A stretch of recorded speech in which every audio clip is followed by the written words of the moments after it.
Que isso. Calma Eu aí. acho que nada muda no Flamengo se quem chegar ao Flamengo agora, como o Felipe Luiz está chegando, não mexer na panelinha.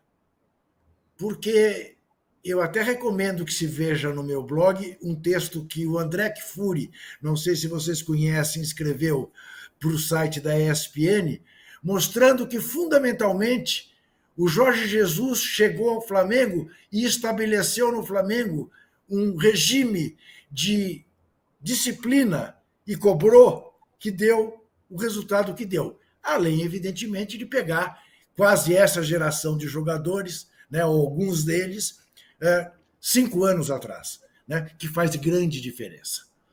Se não mexer nisso, não acho que a queda de mais um técnico, porque todos os outros, como o Mauro listou, caíram e não resolveram coisa alguma. Então, o problema não é o Tite, é também o Tite, que parece que os anos todos, 6 anos que passou na CBF, o afastaram da realidade do futebol brasileiro. E ele passou a viver num universo paralelo, com aquele discurso dele, com as frases que ele enfatiza e tudo, que cansou, que não deu, né? Falamos disso no último programa. Não deu match com a torcida do Flamengo, com o time do Flamengo, né? Aquele jeitão paternalista do Tite, né? De evitar rupturas, o máximo de ruptura que ele quase fez foi com o Gabriel e acabou não fazendo e botou o Gabriel ontem de castigo para mostrar para a torcida que o Gabriel é um ex-jogador do Flamengo em atividade, pelo menos no Flamengo, né? E, embora o Gabriel tivesse o respaldo da torcida.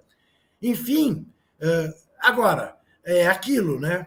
Não é apenas vaiar o time com a vitória do time. De novo, e acabamos de ver isso em outros clubes, né?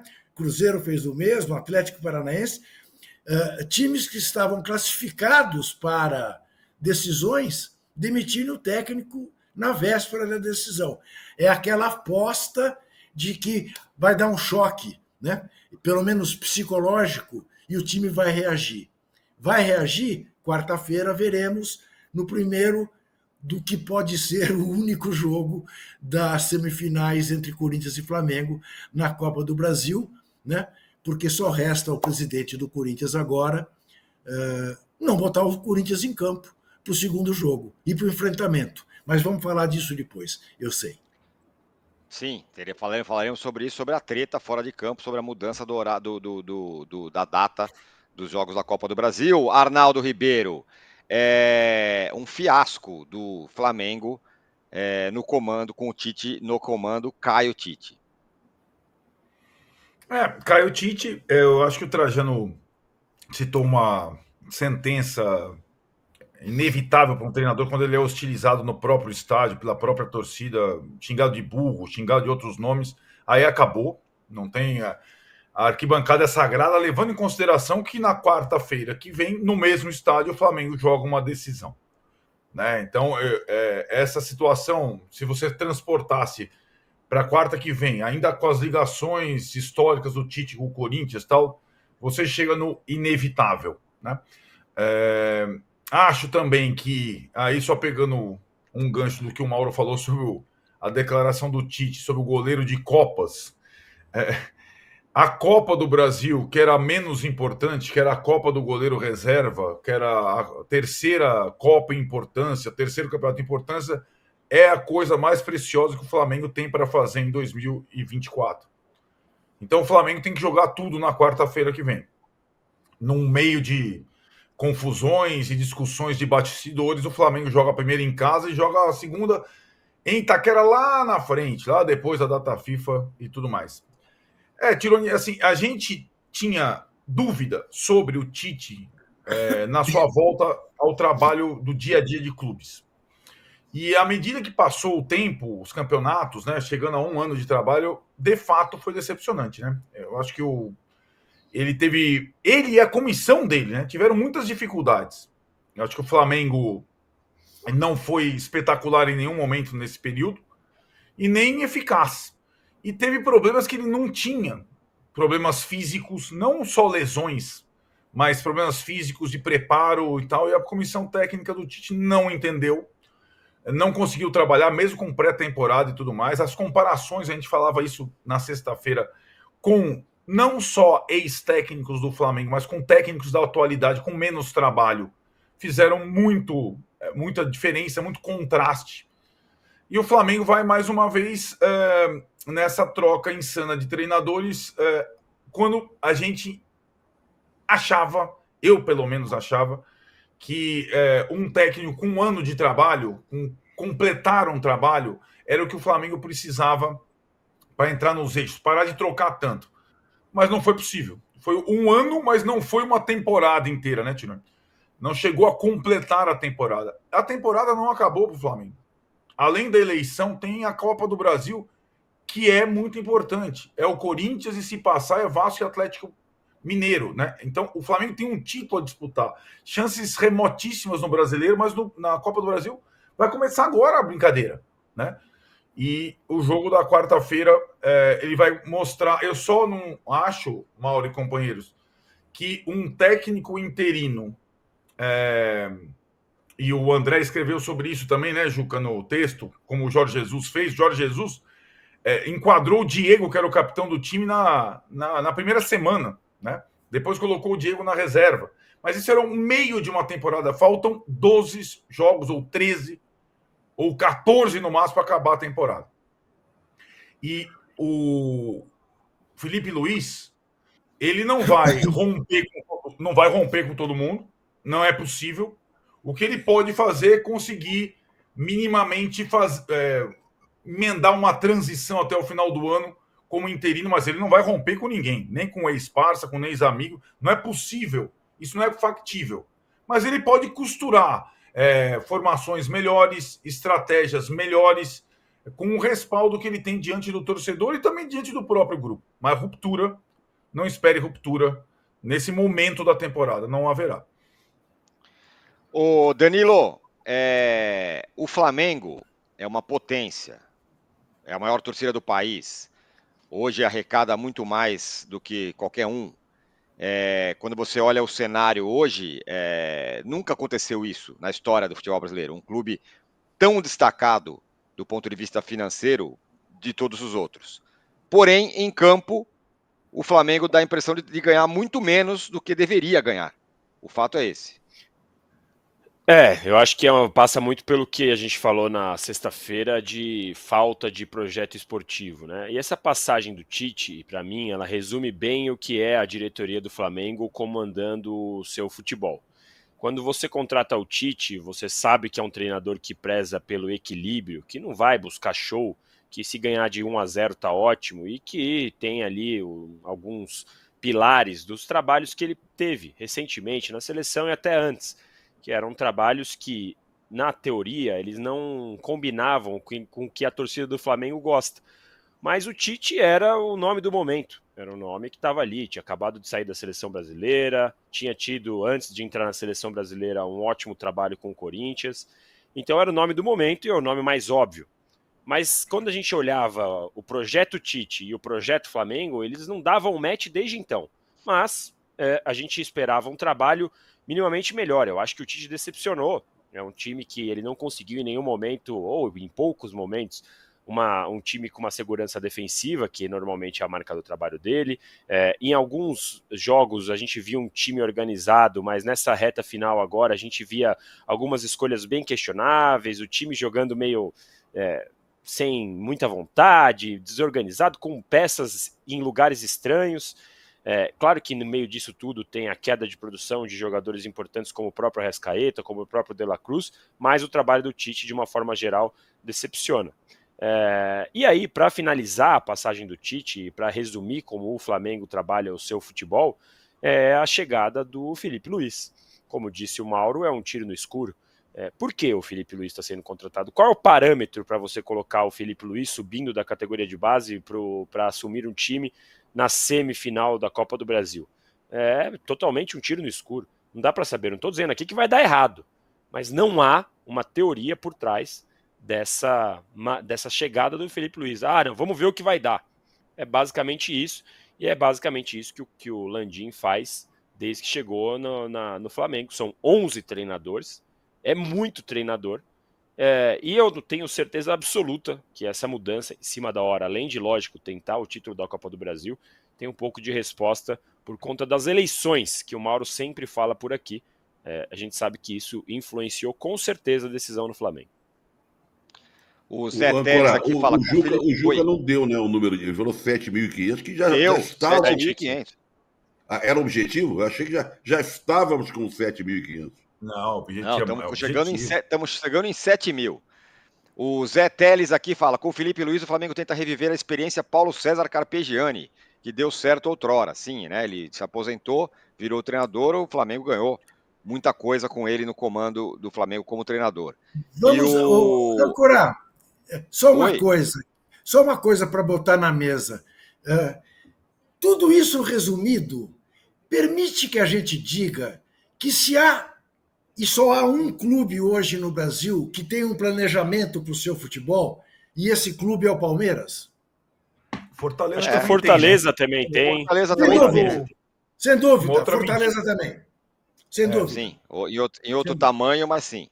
E o Augusto César Carvalho fala, tomara que o Felipe Luiz não se queime. O Botafogo hoje tem. Ano passado não tinha, esse ano tem. Mesmo técnico, contratações pontuais na hora certa. Eu acho que o Botafogo hoje tem também. Mas Mauro, o Botafogo de hoje, esse Botafogo muito bem dirigido pelo Arthur Jorge, ainda não enfrentou uma crise, né?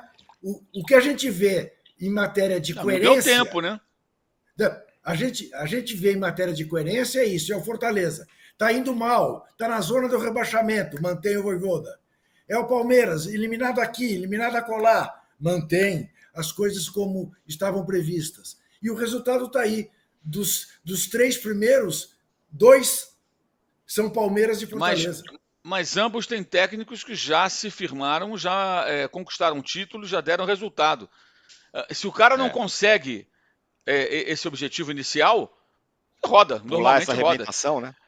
Né? Exatamente. Se não tivesse conquistado de cara os títulos que ganhou logo que chegou, Copa do Brasil, Libertadores, talvez o Abel não ficasse no Palmeiras quando perdeu para o CRB na Copa do Brasil. O Vojvoda, quando foi para o rebaixamento, já tinha feito um bom início de trabalho, ganhando estadual, etc. O Tite não tem nada, essa é a questão, tem só o Carioca. Ele não tem nada. Se ele estivesse na liderança do Campeonato Brasileiro, como estava lá atrás, né, e perdesse para o Peñarol, não, mas está brigando pelo título brasileiro.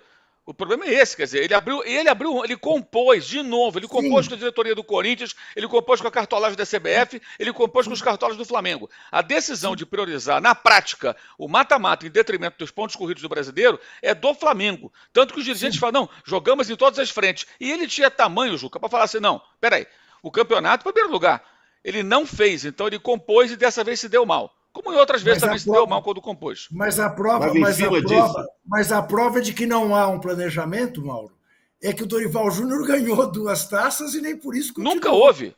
Né? O que eu falei no começo, nunca houve. Landim nunca teve projeto esportivo. Nunca teve. É tentativa e erro.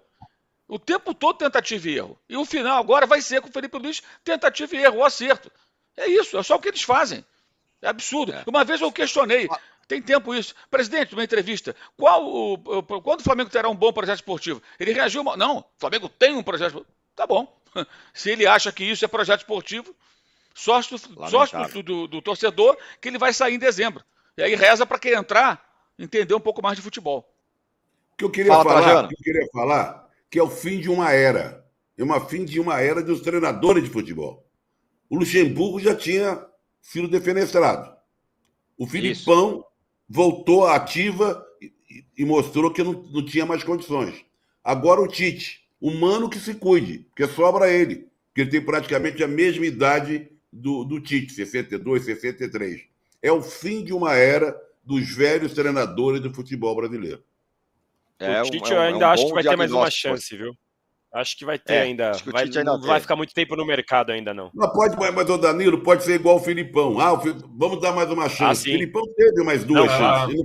E não deu nada, mas aí tem que voltar, né? Vai ter que voltar a dar espaço, né, Danilo?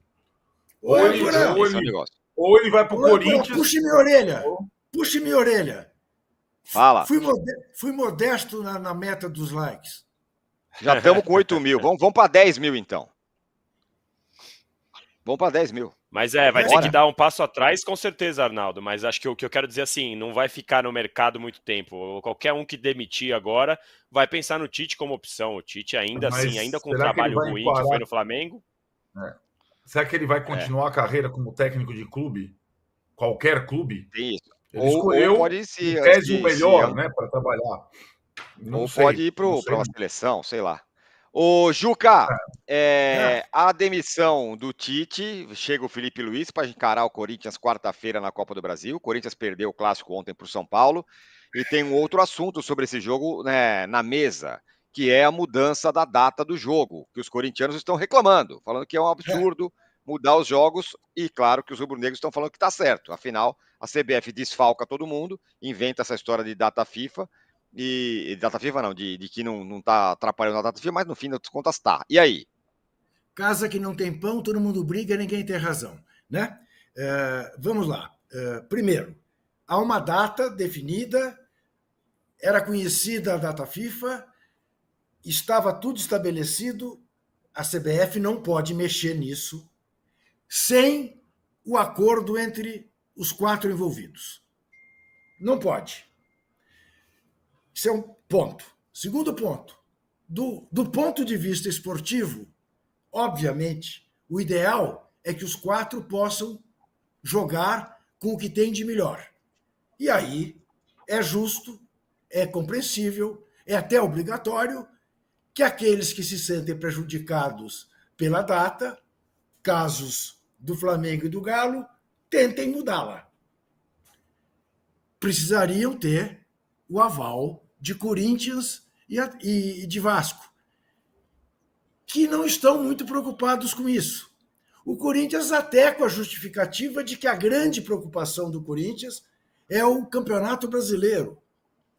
Não é a Copa do Brasil. E o Campeonato Brasileiro será prejudicado por essa mudança de data. Então, o Corinthians, no mínimo, deveria exigir. Então, nosso jogo com o Atlético Paranaense vai ter que mudar de data também, para não nos prejudicar. Tudo isso posto, eu te diria o seguinte: diante de uma óbvia infringência do regulamento feito pela CBF, e aí, para mim, o que me irritou nessa conversa foi tanto o Pedrinho quanto o Augusto Melo dizerem que a CBF perde a credibilidade. Ela nunca teve credibilidade. Há anos, há décadas que ela não tem credibilidade. Então, a discussão não é essa. A discussão é enfrentar isto. Qual é a maneira de enfrentar isso? Não vamos a campo. Cria o grande imbróglio. Alguém dirá, mas se fizer isso, é punido e está perdido. Eu lembro aqui, ou conto aqui para quem não sabe, que em 1979, em dezembro, ou novembro de 79, reta final do Campeonato Paulista, a Federação Paulista de Futebol marcou uma rodada dupla para o Morumbi. Corinthians e Ponte Preta, Palmeiras e Guarani. O Vicente Mateus, que presidiu o Corinthians, exigiu que o Corinthians tivesse uma cota especial, que não ia dividir por 4, porque o Corinthians era o time de maior torcida. A federação recusou, disse que não, que ia ser dividido por 4. O Corinthians falou, então não vou a campo. Não foi a campo. Palmeiras e Guarani jogaram. O Corinthians teve os pontos tomados pela Federação Paulista. Vicente Mateus foi à Justiça Comum. Paralisou o campeonato com uma liminar. O campeonato só continuou em janeiro do ano seguinte, em janeiro de 80, depois de férias de jogadores e tal. Palmeiras, que vinha jogando fino da bola, Palmeiras de Tele Santana, tinha metido 4 no Flamengo, no Maracanã, num jogo extraordinário, que valeu ao Tele ser chamado para dirigir a seleção na Copa de 82, perdeu o ritmo, ficou igual a Corinthians, e para jogar a semifinal, o Corinthians eliminou o Palmeiras e acabou ganhando o campeonato nas finais com a Ponte Preta de novo. Foi bicampeão. O Vicente Mateus teve peito. Não ficou na ameaça. Falou, ou paga ou não jogo. Não pagou, não entrou em campo. Não entrou em campo. É o que o Corinthians e o Vasco tem que fazer. Eu gostaria de ver a CBF enfrentando a segunda e a quinta maiores torcidas do país. Que esses presidentes convoquem seus torcedores para frente da CBF, em paz, sem violência, mas se manifestando todo dia. Eu quero ver se a CBF aguenta. Então é por aí. Não adianta. Ou a CBF recua, ou é a única atitude que esses clubes têm que tomar. Não é ficar de zum.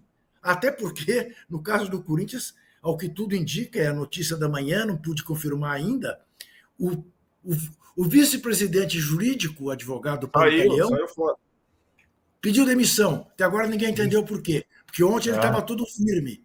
Né? E, talvez porque o presidente já esteja recuando do que um cara que queira cumprir a lei esteja fazendo. Mauro, coloca sua colher nessa história aí.